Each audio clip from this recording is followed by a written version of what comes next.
Natuklasan ng sangkatauhan ng 6,000 exoplanet, mga planetang nasa labas ng solar system.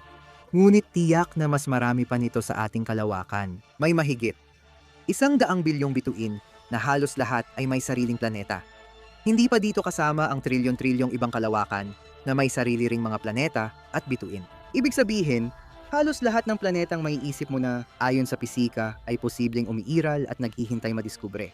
Kaya sa video na ito, gusto kitang dalhin sa isang paglalakbay para makita ang 4 na haka-hakang mundo na mas mainam para sa mga tao kaysa sa daigdig.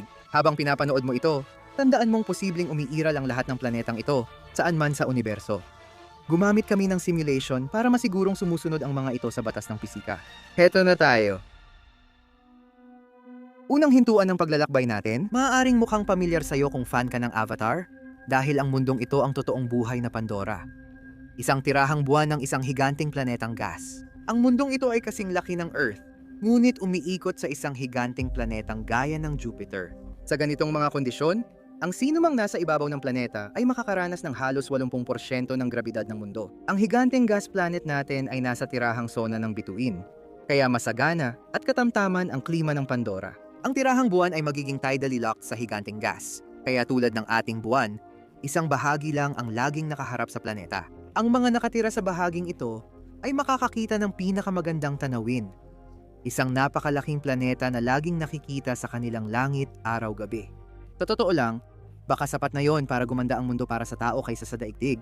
Pero may iba pang benepisyo. Dahil tidally locked ang buwan sa higanting gas na planeta, mananatiling matatag ang axis nito sa loob ng milyon-milyon o bilyon-bilyong taon. Nakakaiwas ito sa matinding pagbabago ng panahon na pwedeng magdulot ng di matirhang bahagi ng buwan. Maaaring tumaas pa ang tidal heating na nagpapadagdag ng internal na enerhiya ng buwan dahil sa paghatak ng higanting gas na planeta. Ang sapat na tidal heating ay maaaring magdulot ng geothermal na aktibidad na nakakaiwas sa superbulkan o matitinding yelo. Abutin ng 10 araw bago makumpleto ng ating maliit na buwan ang pag-ikot sa paligid ng higanting gas na planeta. At dahil tidally locked ito, ibig sabihin nito, ang isang araw dito ay umaabot ng 10 araw, 5 araw na araw, 5 araw na gabi. Kagiliw-giliw, kahit gabi sa malapit na bahagi ng buwan ay maliwanag pa rin dahil sa higanting gas na planeta. Kaya't magiging sobrang liwanag ng paligid. Mas maliwanag ito kaysa sa mahina nating buwan. Handa ka na ba sa pinakamasayang bahagi? Sa 10 araw na siklo, dadaan ang buwan sa likod ng planeta kapag nakaayos ang sistema na magdudulot ng mahiwagang solar eclipse. Lalabas ang mga bituin ng ilang oras habang lumulubog ang buwan sa tanghaling takip-silim. Lalamig ang panahon. Ito lang ang natatanging pagkakataon na makikita ng mga nakatira malapit sa buwan ang mga bituin. Dahil sa kanilang karaniwang gabi, masyadong maliwanag ang nagniningning na planeta sa kanilang kalangitan, kaya hindi nila makikita ang kalawakan. Maiisip mo bang manirahan sa isang mundong ganito? Nandoon lang sila, naghihintay matuklasan. Ibig kong sabihin, tingnan mo lang ang larawang ito. Baka isipin mong malabong larawan ito ng mundo, pero sa totoo lang, ito ay si Titan, ang pinakamalaking buwan ng Saturn. Tara, tingnan naman natin ang susunod na planeta. Ang buhay sa susunod nating planeta ay magiging halos kapareho ng dito sa Earth. Isang maganda at mainit na bituin ang nagniningning sa langit. Lahat ay magmumukhang pareho, maliban kung susuriin mo ito ng mas malapitan. Kapag in-zoom ang bituin, makikita ang kakaibang bagay. Ano yon? Isang itim na butas. Maligayang pagdating sa planetang may itim na araw, umiikot sa binary system ng bituin at stellar mass na itim na butas. Eksaktong kapareho ng daigdig ang planeta.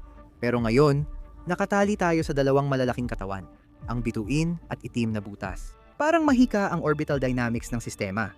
Ang bituin, kasing bigat ng araw, ay umiikot sa isang itim na butas na 10 beses mas mabigat. Ibig sabihin, may kakaibang sayaw sila sa orbit. Ngayon, mag-zoom out tayo. Heto ang ating planeta. Kasing tulad ito ng daigdig. Pero dahil sa pag-ikot sa binary system ng itim na butas at bituin, mas mabilis ang galaw nito dahil sa grabidad. Kung nais manatili sa tirahang sona ng bituin, isang taon dito ay 110 araw lang. Maaaring akalain mong malaki ang itim na butas dahil 10 beses itong mas mabigat sa araw. Pero 60 kilometro lang ang lapad nito. Napakaliit ito kumpara sa laki ng bituin, pero nangingibabaw sa grabidad. Sa lupa, halos di mo mapansin ang pagkakaiba sa daigdig. Gamit ang mga advanced na sistema ng teleskopyo, Magagawa nating makita ang isang maliit na Einstein ring kapag dumaan ang bituin mismo sa likod ng itim na butas. Ngayon, gaya ng alam natin salamat sa Interstellar, habang mas matagal kang nananatili malapit sa isang itim na butas, mas bumabagal ang pagdaan ng oras para sa'yo. Dahil sa time dilation, ang dagdag na masa ng itim na butas ay magpapabagal sa ating orasan sa daigdig ng 4.7 segundo bawat taon.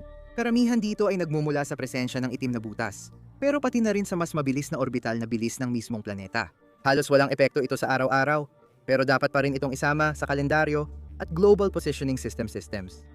Dito nagiging kakaiba ang mga bagay. Sa daigdig, nakakatulong sa mga alon ng grabidad ng araw. Kalahati lang ito kumpara sa buwan, pero malaki pa rin ang epekto nito dahil magkakaroon ng grabidad mula sa araw mismo, pero pati na rin ang grabidad ng itim na butas. Magiging 5 beses na mas mataas ang mga alon kahit wala ng buwan. Kailangan magtayo ng mga protektibong sistema ang mga baybaying lungsod para makayanan ng ganitong mga kondisyon.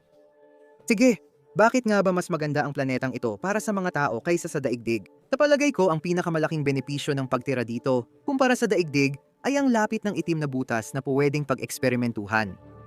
Pwede nating sukatin ang Hawking radiation, maghagis ng bagay, o subukan ang matinding time dilation. Lahat mula sa ginhawa ng sariling bakuran. Kosmikong usapan. Napakahalaga nito para sa pisika. At kung tutuusin, halos imposible na magawa natin ang alinman sa mga eksperimentong ito dito sa daigdig. Napaka-espesyal ng ikatlong sistema dahil may 2 kambal ng daigdig na umiikot sa isang bituin. Magkapantay ang masa ng 2 planetang ito at pareho silang nasa iisang orbit sa bituin. Tumatagal ng halos 1 taon sa daigdig bago nila makumpleto ang isang buong ikot. Tuwing 33 taon maglalapit sila at magpapalit ng posisyon. Ito ang tinatawag na horseshoe orbit. Sa pinakamalapit nilang lapit, maglalayo lang sila ng 1.5 milyong kilometro. Isang kamangha-manghang distansya. Literal silang magkakahiwalay dahil sa grabidad.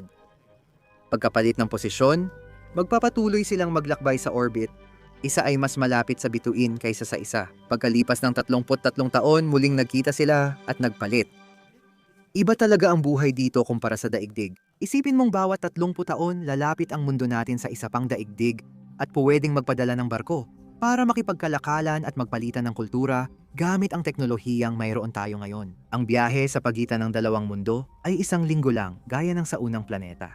Kapag naglalapit ang mga ito, makikita ng mga tao sa bawat planeta ang napakagandang tanawin ng malaking mundo sa langit. Ang mga alon ay 5 beses na mas malakas kaysa dati dahil sa dagdag na grabidad kapag naglalapit ang mga ito. Makakatulong din ito mabawasan ang panganib sa daigdig. Kung may dumating na asteroid at lipulin ng buhay dito, matatapos ang kwento ng sangkatauhan. Kung may kapatid tayong daigdig, magpapatuloy at muling magtatayo tayo. Sa palagay ko, ito ang dahilan kung bakit mas magiging mabuti ang mga mundong ito kaysa daigdig, kaligtasan at seguridad. Alam mong may reserba kang mundo sa tabi.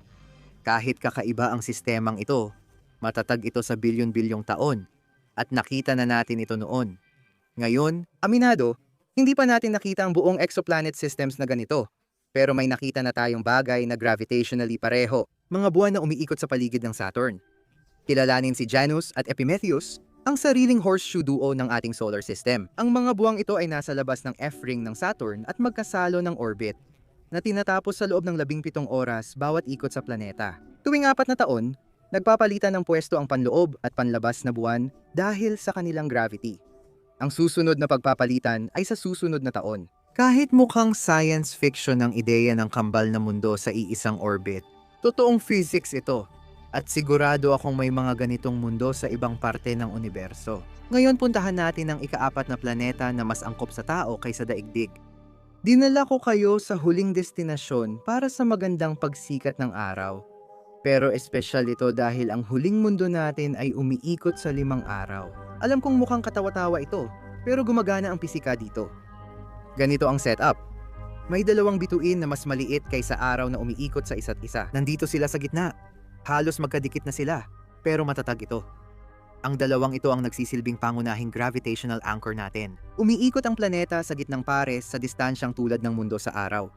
Kung dito lang, para tayong nasa Tatooine, pero pwede pa nating lampasan iyon. Sa malayo, may isa pang pares ng pulang higanting bituin na umiikot sa isa't isa tuwing 5-10 taon at tumatagal ng 70 taon para makumpleto ang ikot sa panloob na sistema. Ngayon sa wakas ay lalayo pa tayo.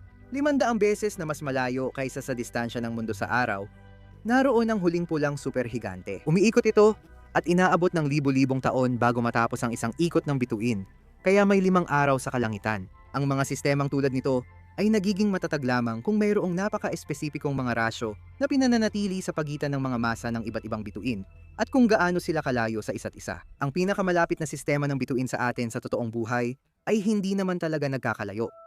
Mayroon silang Alpha Centauri A at B bilang mga pangunahing bituin, at ang Proxima Centauri ay umiikot sa mas malayong bahagi sa paligid ng Pares. Unang tanong, paano nga ba hindi niluluto ng 5 bituin ng planeta? Kamangha-mangha, ang distansya at stellar flux ng lahat ng bituin ay halos katulad ng natatanggap ng mundo mula sa araw, walang labis. May konting pagbabago pag nagtatakipan ang mga bituin, pero halos di ito mapansin dahil karamihan sa mga higante at superhigante ay pulang bituin. Ang bagong daigdig ay malulubog sa mas maraming pulang liwanag kaysa ngayon. Magpapatuloy ang photosynthesis at maaaring mas mapula ang kulay ng mga halaman. Pero gaya ng inaasahan, bihira ang gabi dito. Aabutin ng 8 taon bago muling magkaroon ng tunay na madilim na gabi. Sa natitirang panahon, laging may bituin na nagbibigay liwanag sa planeta nila. Magkakaroon tayo ng halos tuloy-tuloy na sikat ng araw sa mga solar farm na magbibigay kuryente sa bagong daigdig. Kapag lumabas ka at tumingin sa ibaba, makikita mo ang maraming aninong nagsasapawan mula sa iba't ibang direksyon. Nakakalungkot nga lang, ang pinakamalaking problema ay malapit nang mamatay ang mga bituin.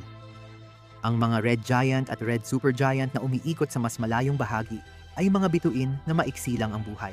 Ang mga bituin ay nabubuhay ng ilang milyong taon bago magwakas sa malakas na supernova explosion na sumisira sa dinamika ng sistema. Kung hindi pa nasira ang planeta dahil sa supernova, malamang itatapon na lang ito palabas ng sistema at maglalakbay ng mag-isa sa kalawakan. Kahit nakakabilib makita ang 5 pagsikat at paglubog ng araw, limitado pa rin ang oras natin sa mundo. Sabihin sa mga komento kung alin ang paborito mong planeta at saan dapat lumipat ang sangkatauhan.